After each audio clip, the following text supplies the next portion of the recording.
The New Mexico Human Services Department is seeking to change the work requirement for the state's Supplemental Nutrition Assistance Program, or SNAP. The federal food assistance program was once known as food stamps, and faith leaders, advocacy organizations, and community groups have objected to the proposed new work requirements for individuals who qualify for SNAP benefits. Now, those proposed changes include requiring people with children over the age of 6 to volunteer or enter workforce training if they can't find a job. HSD also proposes expanding the age of people who are required to work from 16 to 60. And currently, the work requirement applies to people aged 18 to 50.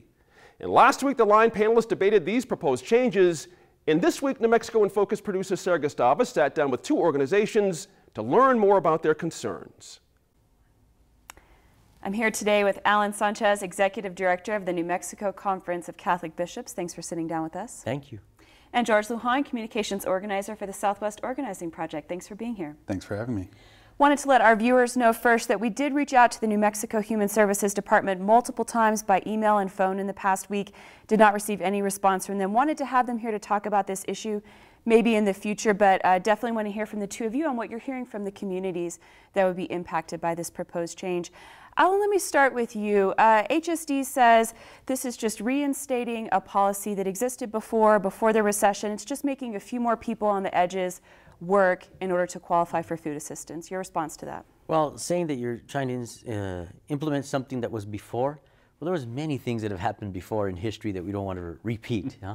And in New Mexico, trying to go back to maybe where we were before this recession, that sounds like a nice dream, but we are not recovered from the recession. These rules are not appropriate for the environment that we see our people in today.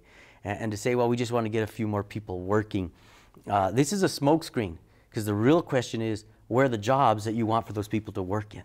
This is crucial. So the bishops have spoken up, and we find it to be an ethical issue, particularly asking people to volunteer when I don't think they understand what it takes to volunteer. It takes resources to volunteer. How so? For instance, trying to implement that people with children from 6 years and older, 6 to 13, that child needs child care. Where is that child going to be left while you go and volunteer? That takes resource. You have to have a resource of fuel, gas, money to get there. That's another resource. And to volunteer, nowadays, because volunteering is important and if you're working with children, there's got to be a background check. You got to pay for that. There's got to be training. You got to pay for that. And then the time that's involved, it comes out of something where you could be searching for the job. It's not realistic to think that we're going to put all these people into a volunteer position and who's going to manage them.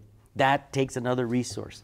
So it really then comes down to trying to impose on the people a policy and to have the debate when we should be having a debate about something else. Where are the jobs? So the Conference of Catholic Bishops believes the jobs aren't there even if you made that a requirement. Even if you made that a requirement, the jobs aren't there. They're not going to come out of nothing, you know. I mean, we teach, God made everything out of nothing, but I don't think Susana Martinez can do that. She's got to get to work. Our legislature has to get to work. The administration has to get to work, and we got to bring jobs to New Mexico. But this is more complicated than just, bringing in somebody. We got to have a workforce prepared. And when you're not willing to fully fund early childhood to get people at kindergarten ready to learn. Our children get to kindergarten behind and they stay behind, and this is why we see that we cannot attract the businesses that we need to. This takes big thinking, takes long-term planning, and it takes a real investment, But what about workforce training? That's also an option for making people qualify to say that they go through some sort of workforce training. That sounds really great. Well, that sounds great, but we know that there's a difficulty for the state to even serve the ones who are on the list now. So you're going to throw a bunch more people on a waiting list to get the training, and you're not putting resources into having more trainers. That doesn't make sense. You're just going to overload the system that's already in place for the people who are in it. Until we get these jobs, the rules we have today are fine. And the federal government doesn't even require this of us. I was thinking, what parent would say to their child, no, you can't have that because somebody else is paying for it? No, who doesn't want for their kids everything you could bring to them? And this is how the governor needs to have the attitude with our people. We are her family. And she should be bringing everything to our state that she possibly can. And by people receiving this, those families are secure and it helps the economy. Those are dollars, and they're not state dollars. They're federal dollars that circulate in the local economy, because when you go buy groceries, that has a multiplier. George, the Southwest Organizing Project held a town hall recently asking people to come in and talk about their experiences. What did you hear from folks? Well, what we heard was a lot of disgust from people, really. I mean, as we know in New Mexico, it's just about 1 in 3 children that are hungry. We're the most food insecure state in the nation, especially for children. So any policy that is going to try to take food away from kids, people don't want it. So that's kind of the baseline, and I think that the people understand that. And there was a lot of good explanations of the actual program, of the work requirements of SNAP. We heard from dietitians. We heard political perspectives. We heard a lot of good information. And what we heard from the people that were actually at the town hall was that they were making the connections. They understood that this policy was, it's not about feeding people. It's not about putting people to work. It's a political tool, and it's being used as a political tool. And it's creating a wedge. It's creating a lot of problems in our state. It's got pitting poor people against poor people and the middle class against poor people, and then we're not focused on what the real problems are. So a lot of the information that I think we've tried to share is that SNAP is the single most effective program for feeding people. On top of that, it pretty much pays for itself. I mean, it costs a lot more money to impose these work requirements than it would to simply feed these people. And we also know that the job program within SNAP doesn't work. It's not putting people into work, and it's not helping them attain these job skills. So it doesn't say the things that it says it's going to do. So I think the public at this point really is starting to realize that and to understand the facts about it.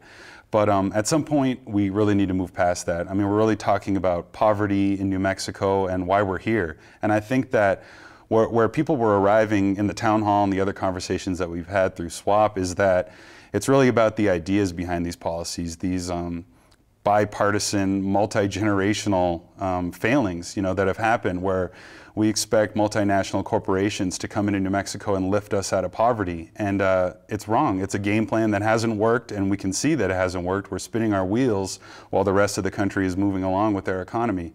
And we really need to move past that and start investing in ourselves. What about the folks who say there's a culture of dependence? We have this poverty in New Mexico, it's generational, and that we really need to be tough on people and encourage them to go to work, to do things in a way that would lift them out of that, to take action on that? I think that we really need to move away from this idea that shame is going to be the #1 weapon to fight hunger in New Mexico. And we've tried that, and we've tried shaming people as some form of motivation, and it isn't working. And I think the idea that people need motivation to be able to feed their kids it's ridiculous. It really is ridiculous to think that. So we need to move away from that, and we need to have more faith in ourselves in New Mexico. And it's sort of this idea that the only thing New Mexico has to offer is its natural resources, and to let other people come and take them away. And really everything we have is here right now. We have the people, we have what we need to fix ourselves. We need to start investing in ourselves, investing in our families, investing in our kids. And that's what's really going to be able to turn our economy around, which is what SNAP is really about. It's really about the fact that our economy is failing, and our education system, we have problems in the state that we really need to fix. We need to look at those deeper roots to it. And SNAP is not going to cure poverty in New Mexico. It really isn't the final solution. But, we just have this radical idea that the best way to fight hunger is to feed people. We really believe that. And we feed people, and they're going to be one step closer to being able to help us with this. We feed people, and then we organize. And that's going to be what's going to get it done, and we hope people join us. Alan, does the Conference of Catholic Bishops believe that this proposed change would discourage people from trying to sign up? It would discourage people, but it's actual roadblock. I mean, you're throwing out roadblocks. And when George hit the nail on the head, about trying to shame people, and that's what this is partly doing. We keep saying, well, maybe these people will go get a job. And Sarah, there is a bunch of people going to go get a job. They're going to go get a job in another state. They're leaving our state because they can't find the jobs here. The people that are staying, we have to help them until we get the jobs together, and that we begin all the way from the little guys and the children, preparing them so that they'll read at 3rd grade level. And you do that by them getting there ready. And if they read at 3rd grade level, they graduate high school. They graduate high school, some are going to go to college. But both will be groups that can be employable. So New Mexico suffers from toxic stress. And our children are going through adverse child experiences. And taking food off the table is an adverse child experience. And those 6-year-olds and up that are going to be affected by this, we are only creating more damage to our population than by helping them to make sure they can be fed.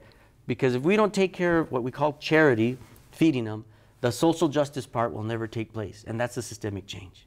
What do you propose instead? And let's think of things that, talk about things that involve accountability, involve growth, involve having people work, having people be accountable for themselves and their families as well. Well, on assistance, and this is actually a fact, there's less abuse from SNAP than other social programs that are run by the federal government. You know, so when they try saying, well, we're going to try and solve abuse, that's a different conversation than the one you're seeing here. This is about preparation. If you want people not to have the need, we got to help them up. And it's not just a handout, it is a hand up, and this means the state devoting resources. The federal government is devoting resources, and the governor wants to cut those off. And the state is lacking over here on pouring in resources. Remember, New Mexico is not a poor state. New Mexico is a very rich state with a poor population. We're one of the largest oil producers in the nation. We've got the 2nd largest pile of money in the nation. The Land Grant Permanent Fund is the 2nd largest fund of its kind in the United States. We got more money saved than 48 states, and you don't want to make the investment, the true investment, that turns around our population so that we don't have the need for the SNAP. George, what would SWAP like to see next? What people have identified to us is that it's much bigger than SNAP. You know, we're talking about the future of our state, hunger, the economy, jobs, education, all of these things. And this could be a springboard. You know, if we look at the SNAP program, identify what parts of it worked and identify what's not working, you know, that's the real conversation that needs to happen to figure out what are we really going to do. And when we look at the SNAP program, the number that we've been able to share from the research is that $1 that's spent through SNAP generates $1.80 in economic activity. So that's what I mean when I say it pays for itself. I mean, more so. I mean, it really, it's a great program in that way, but I think that the $1.80 is really a lowball figure. I mean, you can't really put a price on feeding an entire generation of New Mexico's kids, giving them a proper nutrition. I mean, we work a lot in the schools for various programs, and we have kids that are coming in the morning who have not eaten. They have not eaten.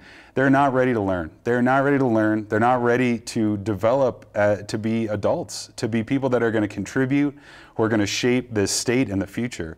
And you know, we really believe in them. We really believe in the young people of New Mexico that they have the answers. You know, if we talk to them, if we support them and give them what they need, you know, they're going to take care of us. You know, that we can get it done. So I think that beneath all of this talk about poverty and the sadness of it all, you know, is really a positive attitude that everything we have, everything we need, we have right now, you know, and it's about visioning, you know, creating this vision of a better New Mexico where we're not relying on anybody to come in and bail us out on any of these corporations, and that we don't need to invest in a spaceport to have a better education system. We need to invest in the kids. We need to have early childhood education. We need to get them ready to learn, ready to build this economy. Those are certainly things that we talk about here on In Focus and on Public Square, another show we have here on New Mexico PBS. Want to remind folks again that we did invite the Human Services Department to join us today. They will still be invited anytime to talk about this issue. Thank you so much for sitting down with us today. Thank you.